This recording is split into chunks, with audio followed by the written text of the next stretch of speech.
Hey there. Subscribe to my channel. And also press this bell icon. في كتابه الأعلى بسم الله الرحمن الرحيم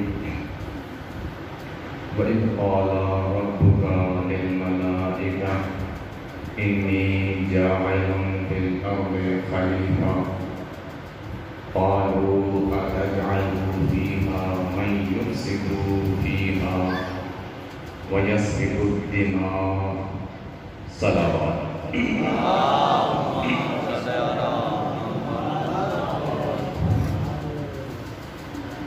نعرہ تکبیر نعرہ رسالت نعرہ حیدری حسینیت یزیدیت بر محمد و آل محمد صلی اللہ علیہ وسلم۔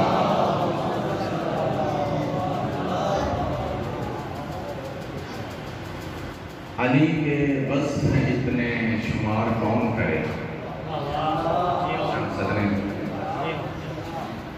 مولا علی علیہ السلام کے اوصاف، ان کے فضائل، ایک حدیث میں ہے کہ اگر پوری کائنات کا پانی سیاہی بن جائے اور جتنے درخت ہیں سب کلمے بن جائیں اور جن اور انس و ملائک سب مل کر انہیں لکھنے بیٹھ جائیں تو مولا علی کے فضائل لکھ نہیں سکتے۔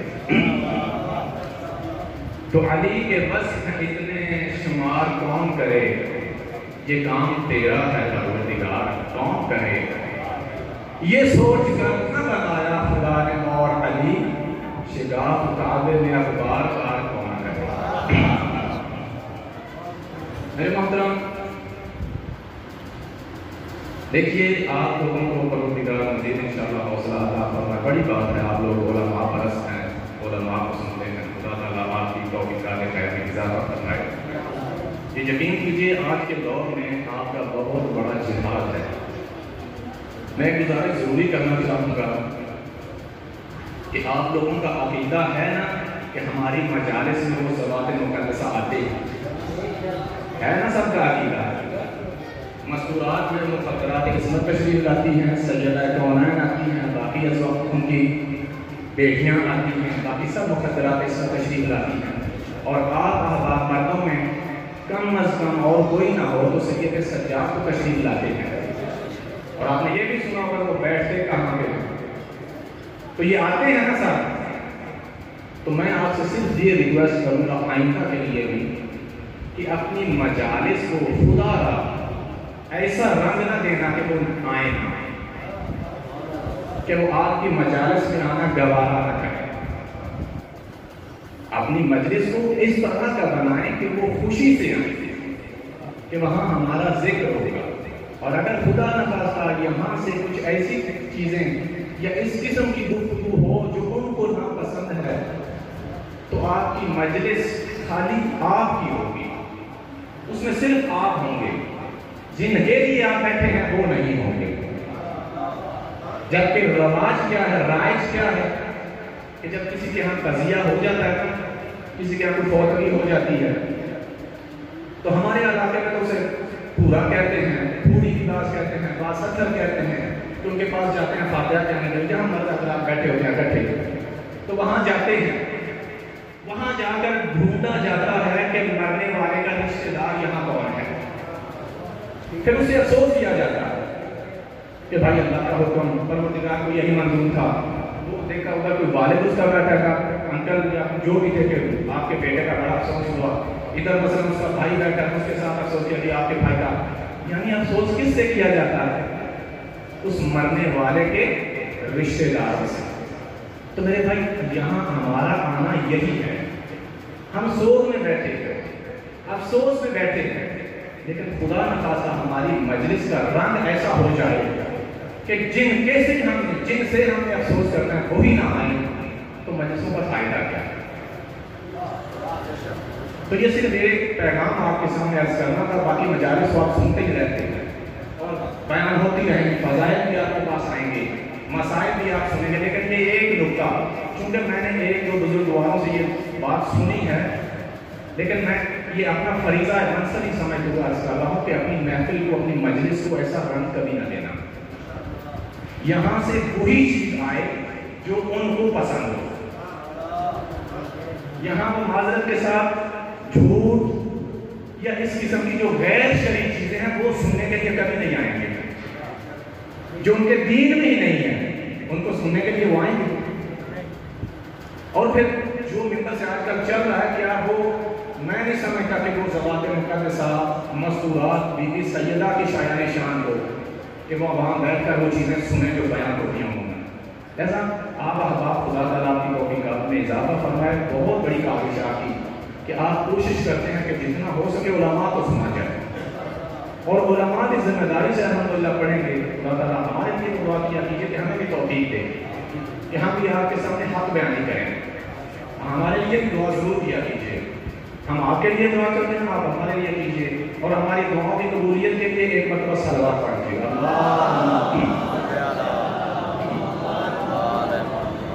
عزیزان محترم،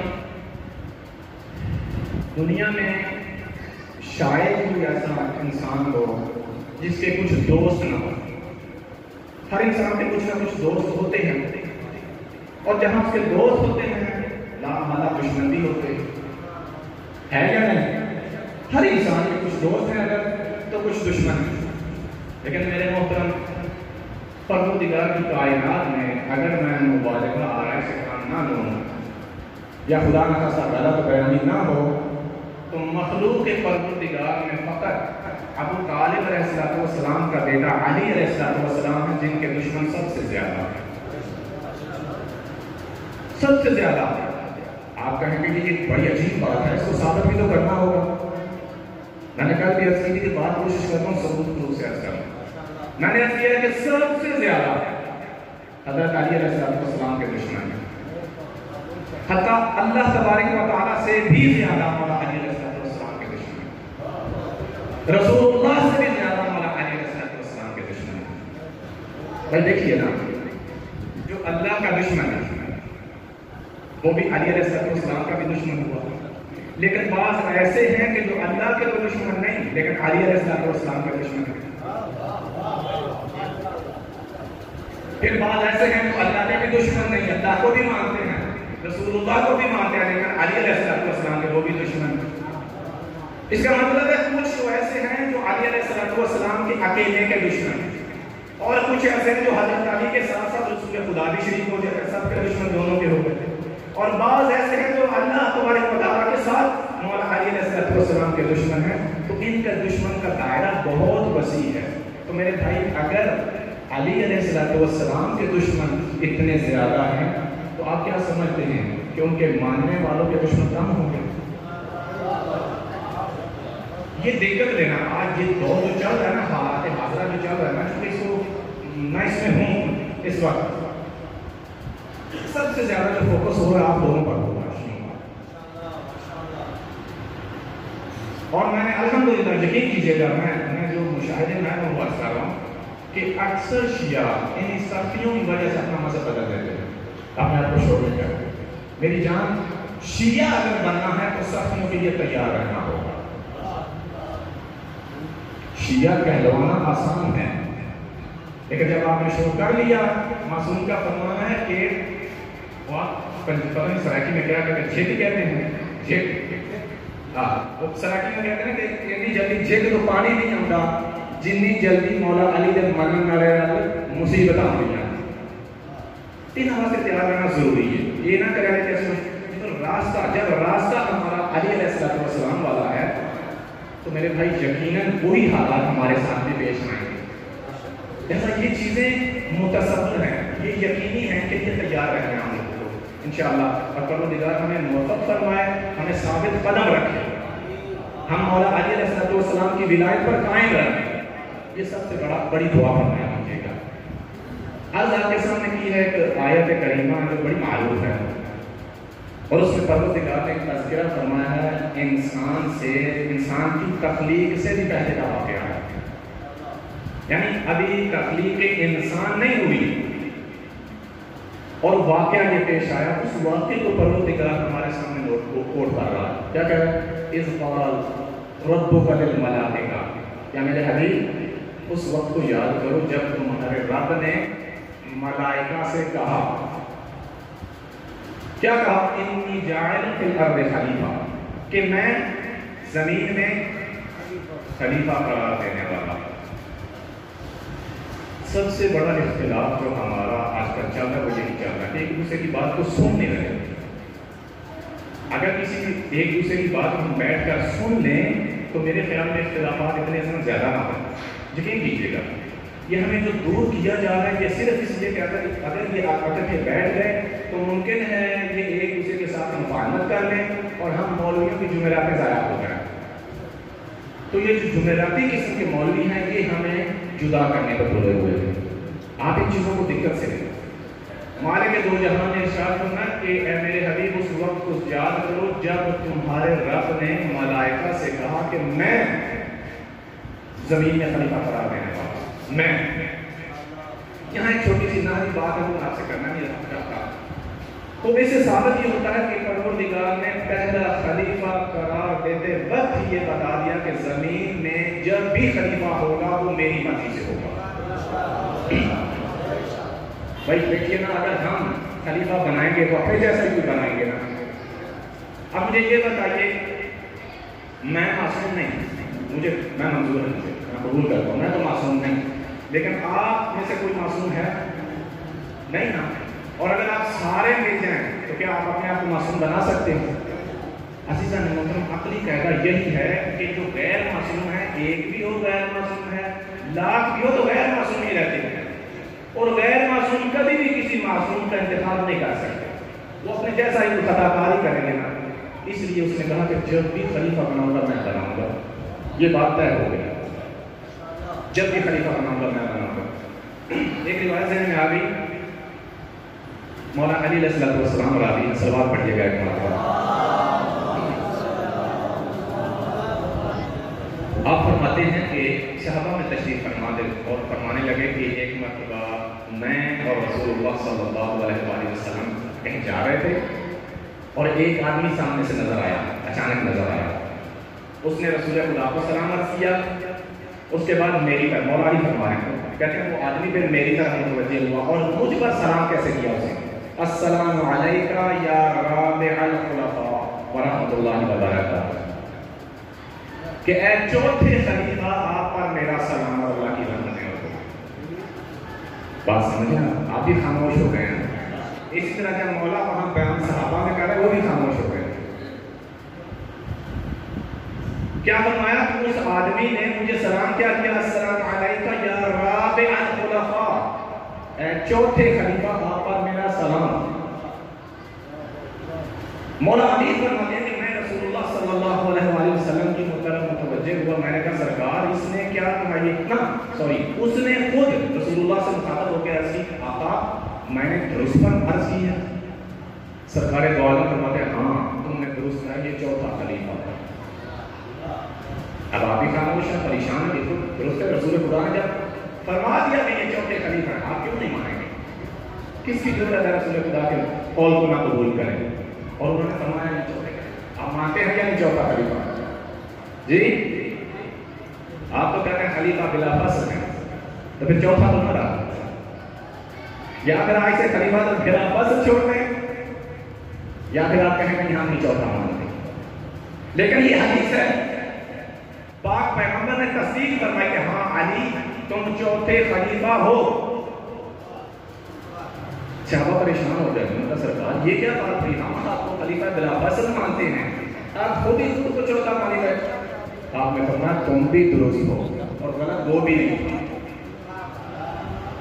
جس نے مجھے چوتھا خلیفہ کہا وہ بھی غلط نہیں اور تم بھی درست ہو۔ کہنے لگے، پوچھنے لگے عرض کی آقا پھر کیسے؟ وہ بھی غلط نہیں، ہم بھی غلط نہیں، کیسے؟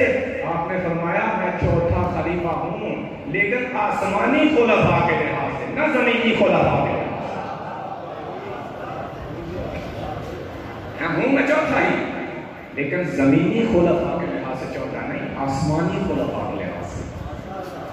وہ آسمانی لحاظ سے مجھ سے پہلے مولا نے فرمایا 3 خلیفہ گزر چکے ہیں، اور خلیفہ وہ جن کو اللہ یا اس کا نبی بنائے، وہ سرکار نے فرمایا مجھ سے پہلے 3 گزرے۔ کون کون؟ فرمایا سب سے پہلے یہی جو میں نے آیت عرض کی ہے حضرت آدم کے متعلق، پروردگار نے فرمایا انی جاعل فی الارض خلیفہ، ایک حضرت آدم. دوسرا پروردگار کے قرآن مجید میں جو موجود ہے حضرت موسیٰ نے فرمایا یا ہارون اخلفنی فی قومی، کہ میری قوم میں میری خلافت کے فرائض انجام دو. دوسرے خلیفہ حضرت ہارون.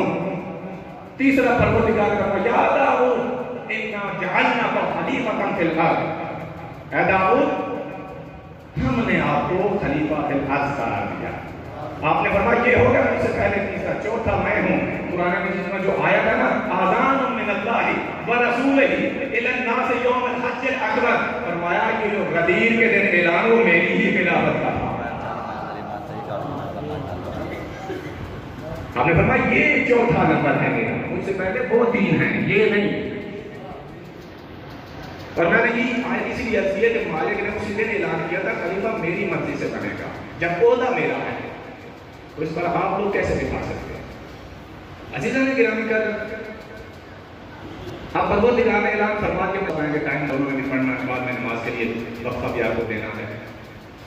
جب الہی اعلان ہو گیا اور آپ نے یہ واقعہ سنا، ملائکہ نے کہا کہ پروردگار تو کیا ایسے کو خلیفہ بنائے گا جو خون ریزی کرے گا، یسفک الدماء، خون ریزی کرے گا، فساد کرے گا؟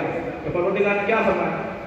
انی اعلم ما لا تعلمون، جو میں جانتا ہوں تم نہیں جانتے. یہ کیا جواب ہوا؟ بھائی ملائکہ نے کیا کہا اور پروردگار نے کیا کہہ دیا؟ آپ اس سے کچھ سوال کریں کہ کاش بھائی اس سوال کا جواب کیا ہے؟ تو میں کہتا ہوں جو میں جانتا ہوں تم نہیں جانتے. آپ کو یہ کیا جواب ہوا؟ بھائی یہی تو ہم پوچھنا کہ ہم تو نہیں جانتے، بتاؤ مجھے. ملائکہ نے کہا تو ایسے بھی بنائے گا جو خون ریزی کرے گا، فساد کرے گا. پروردگار نے کہا جو میں جانتا ہوں تم نہیں جانتے. یہ کیا سوال ہے نا عجیب بات؟ میری بات سمجھ آتی ہے یا نہیں؟ اصل میں مجھے کہا گیا ہے کہ آپ کی باتیں سمجھ نہیں آتی. ایسی بات ہے تو بتائیں، میں کچھ کوشش کرتا ہوں. صلوات پڑھیے اللہ. تو یہ کچھ سوال کا جواب نہیں ہے، لیکن عزیزان محترم، عزیزان مان، یہ ایک پوشیدہ سوال کا جواب ہے. بات ہے خلافت کی، اور پروردگار نے کہا جو میں جانتا ہوں تم نہیں جانتے. کیا پروردگار وہ نہیں جانتے؟ یقین کیجئے گا میرے جو ذہن میں بات اپنے ذہن کی کہتی ہے نا، پروردگار نے یہی کہا تھا کہ تم ہو ملائکہ، تم ہو میری سیدھی سادھی مخلوق، تمہیں یہ دو نمبریاں نہیں آتی کیونکہ تم میں یہ پرزہ ہی نہیں ہے. لیکن میری کچھ اور مخلوق ہے جس میں یہی پرزہ میں نے رکھا ہوا. تم ہو معصوم، تم ہو سیدھے سادے، تم ہو میری اطاعت میں رہنے والے، تم نے مجھے دل سے قبول کیا. تم تو سمجھ لو سب ہماری طرح ہے، لیکن میں جانتا ہوں تمہاری سب میں سارے تمہاری طرح نہیں. بات سمجھا جانے یہ ہے اس کا جو میں جانتا ہوں تم نہیں جانتے. یعنی تم یہ نہیں جانتے تمہاری سب میں کون کون ہے اور کس کس نظریے کا ہے.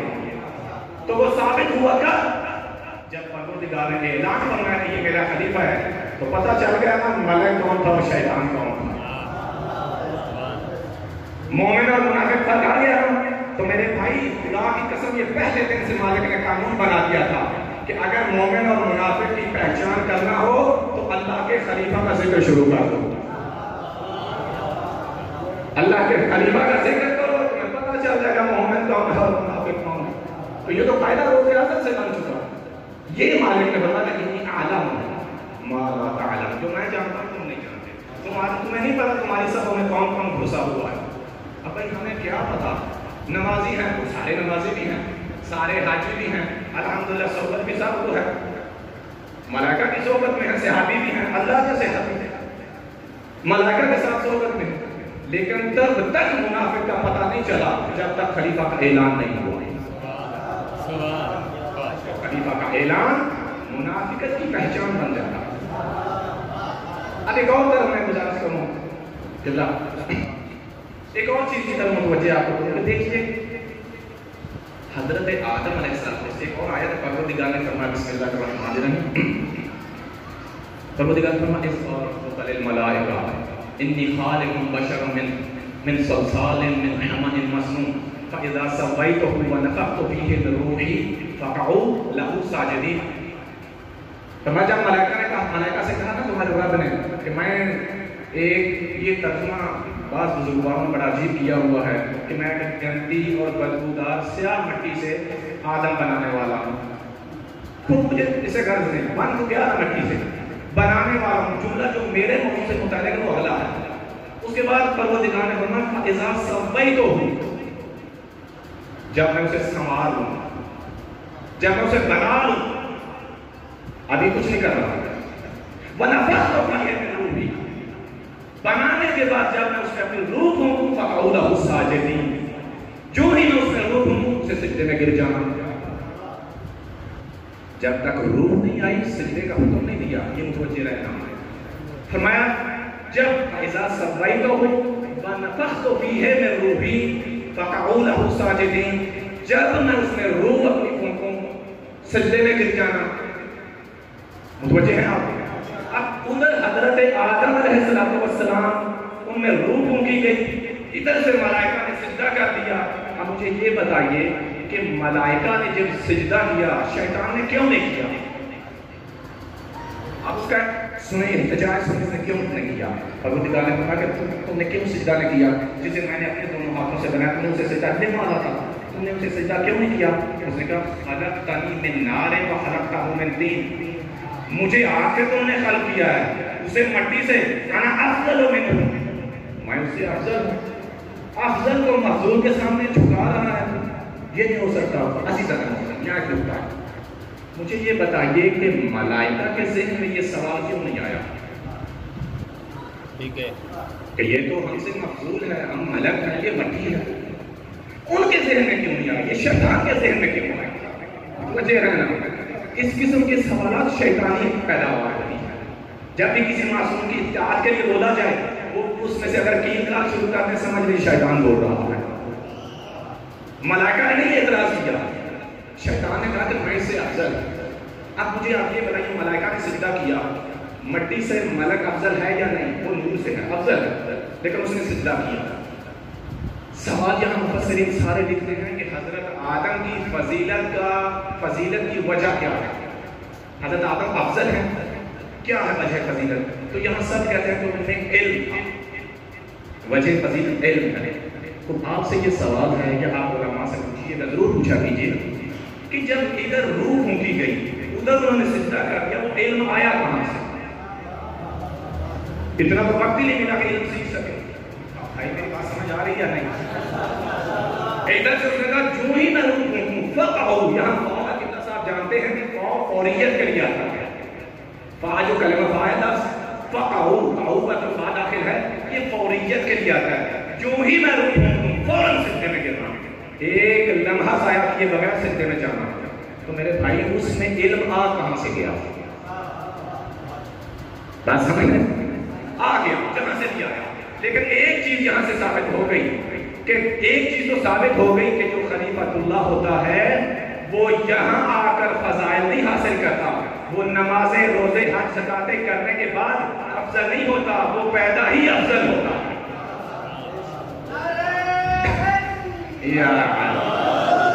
وہ فضیلتیں لے کے آتا ہے, یہاں آ کر نہیں لیتا. جو یہاں آ کر لے اس کے تو کسبی ہوں گے. بہرحال یہ ہو گیا ایک خلیفہ. جلدی سے گزروں قبلہ صاحب چونکہ تشریف لے آئے ہیں, دوسرے خلیفہ کا تھوڑا سا تذکرہ آپ کے سامنے.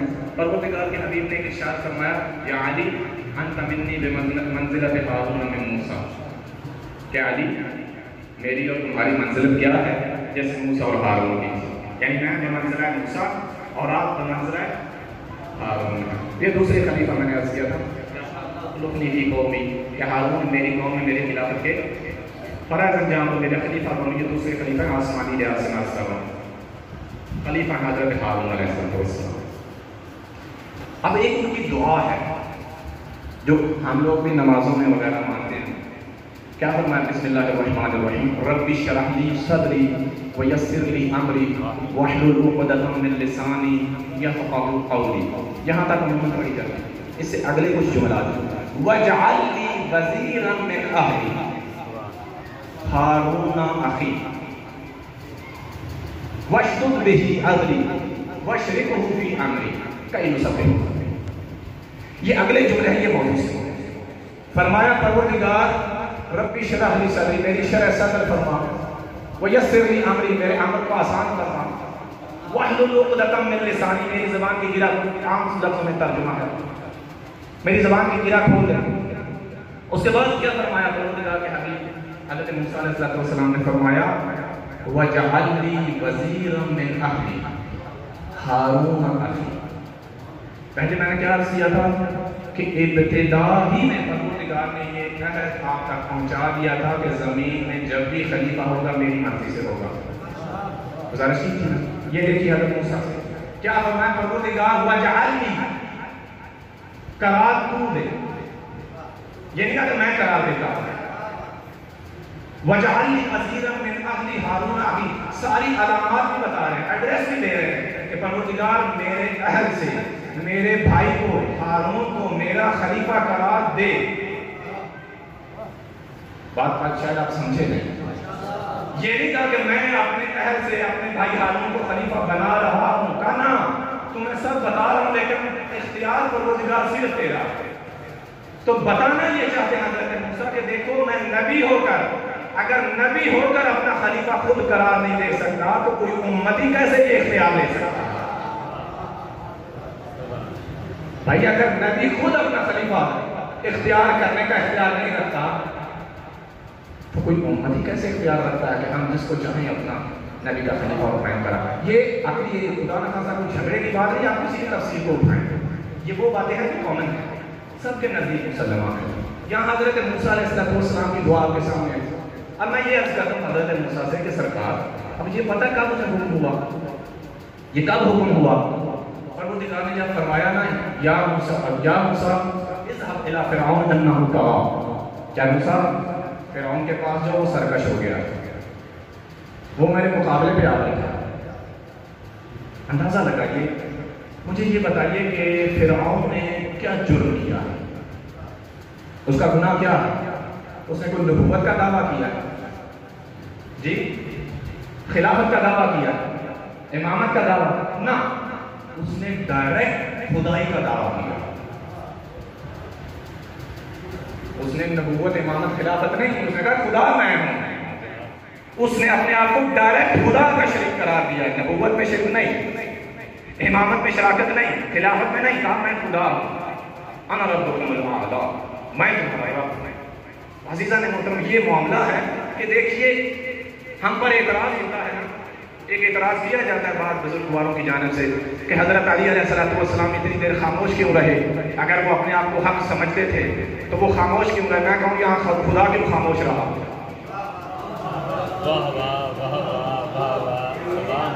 کتنا عرصہ فرعون اس کے سامنے اسی کے منصب کو چیلنج کرتا تھا کہ خدا میں ہوں، وہ کیوں خاموش رہا؟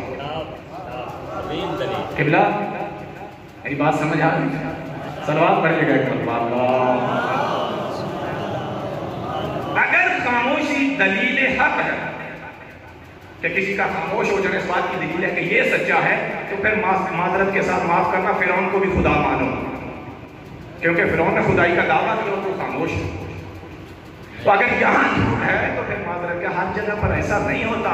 تو میں تو یہاں یہ کہا کرتا ہوں کہ آئمہ ہمارے جو ہیں، نبی جو ہوتے ہیں، جو امام ہیں، خدا جو خدائی عہدیدار ہوتے ہیں وہ سنت الہیہ پر عمل کرتے ہیں.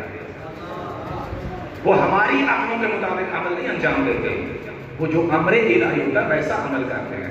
کیونکہ خدائی سنت یہ ہے کہ اپنے دشمن کو وہ کچھ نہیں کہتے، ڈھیل دیتے ہیں. وہ یقین تو ہم بھی تو بھی آنے کی وہ ڈھیل دے دیتا، کوئی بات نہیں، کبھی کہاں جا سکتے ہیں. تو یہ عزیزان محترم میں حضرت موسیٰ سے جب کہا نا پروردگار نے کہ جا فرعون کی طرف، وہ بدبخت سرکشی کر چکا ہے.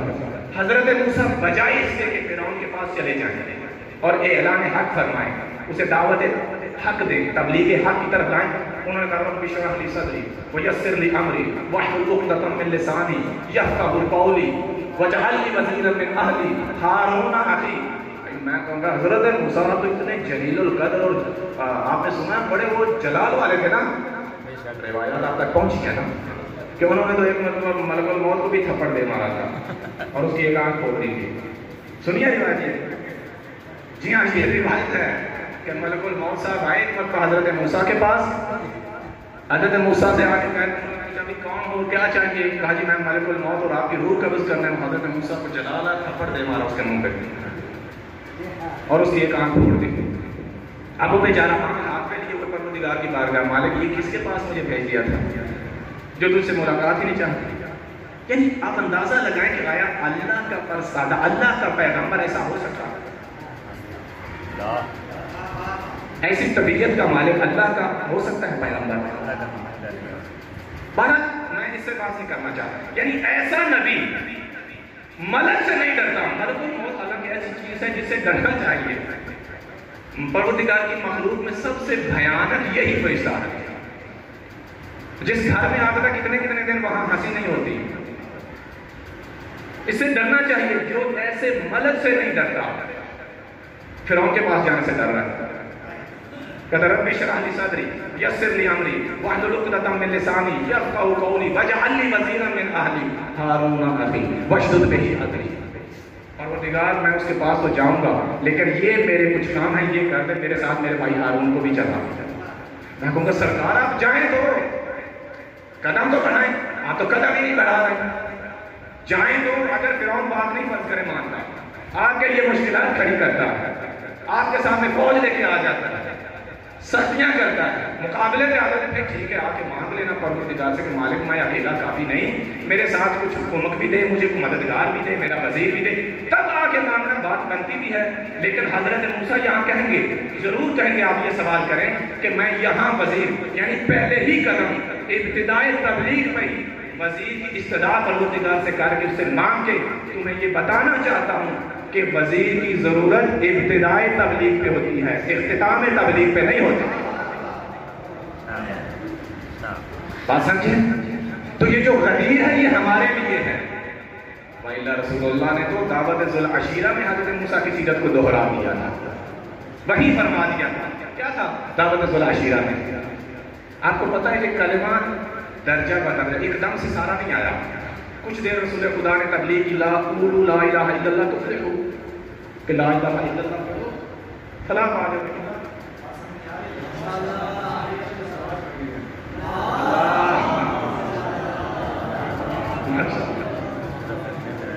کچھ دیر کلمہ یہ رہا, قولوا لا الہ الا اللہ تفلحوا, لا الہ الا اللہ کہو فلاح پا جاؤ گے.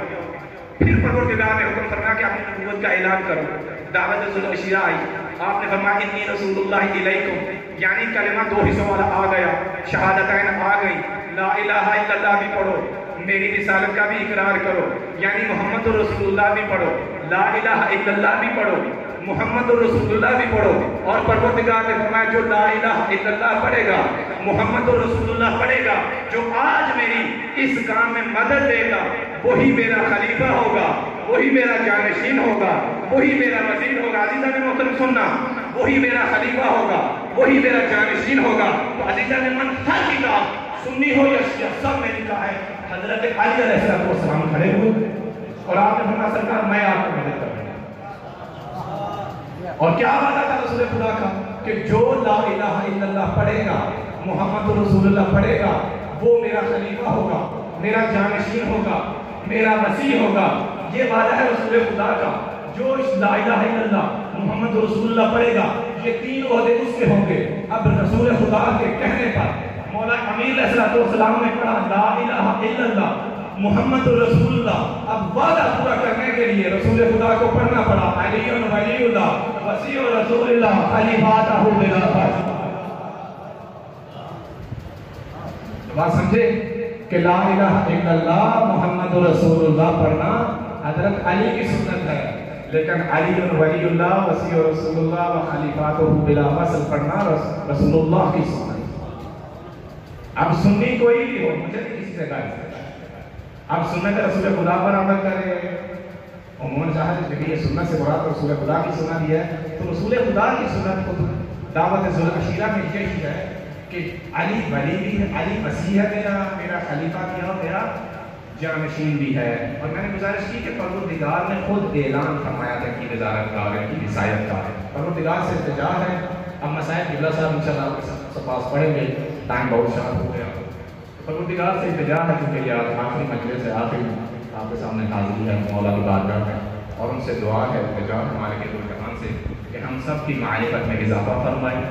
پروردگار عالم اس مجلس کے صدقے اور جن کی مجلس ہمارے ملک کے صدقے میں ہم سب کی توفیقات خیر میں اضافہ فرما، علم و عمل میں برکت عطا فرما، اور سب سے بڑی دعا ہماری یہ ہے کہ ہمارے آقا مولا امام زمانہ کے ظہور میں تعجیل فرما، اور ہم سب کو ان کے اعوان انصار میں شمار فرما۔